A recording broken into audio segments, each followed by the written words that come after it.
ដី fan ចានៅក្នុងបណ្ដាញសង្គម YouTube ទាំងអស់គ្នាចាឥឡូវគឺខ្ញុំមកថតពីសកម្មភាពនៃព្រាបមាន់ដែលខ្ញុំបានចិញ្ចឹមនៅផ្ទះតិចតួចចឹងណាបងប្អូនចានេះគឺជាព្រាបមាន់កូនព្រាបមាន់ដែលវាញាស់ឲ្យធំស៊ីចំណីស៊ីទៅវាចាប់ដើមធំចឹងណាបងប្អូននេះគឺព្រាបមាន់ពណ៌សបងប្អូនឃើញទេដល់ពេលដែលខ្ញុំបានធ្វើទ្រុងធំដាក់ឲ្យវានៅបងប្អូនគឺវាសប្បាយហ៎វាសប្បាយក្នុងការរស់នៅចឹងណាវាហើរចុះហើរឡើងអីចឹងមានសេរីភាពជាងអាទ្រង់ទូចដែលខ្ញុំបានដាក់អីចឹងណាបងប្អូនចាហើយអាមួយនោះបែរវាចង់ពងដឹងបងប្អូនចាវាចូលសបុកហើយធំបងប្អូនធំ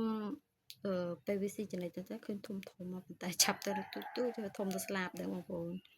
នៅបានមិនខាំឯមួយ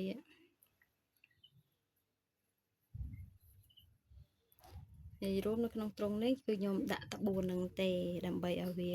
ងាយស្រួលក្នុងការរស់នៅអញ្ចឹងណាបើមីមេហើយនឹងឈ្មោលនោះគឺខ្ញុំយកទៅដាក់នៅក្នុងទ្រុងតូចដើម្បីឲ្យវាងាយស្រួលក្នុងការភ្ញាស់ពងព្រោះខ្ញុំសាកដាក់វានៅក្នុងទ្រុងធំនេះគឺវាអត់ចូលក្រាបពងទេបងប្អូនហើយវាដើរលេងរហូតចឹងណានេះ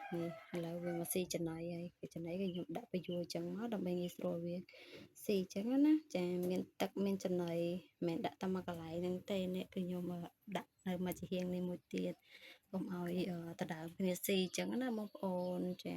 ទ្រុងធ្វើតែប៉ុណ្្នឹងមកទូចមកល្មមចឹងមកដើម្បីឲ្យវាងាយស្រួលក្នុងការហោះក្នុងហើរអីចឹងណាបងប្អូនដើរចុះដើរឡើងអីចឹងកុំឲ្យវា stress អីចឹងណាបងប្អូនចា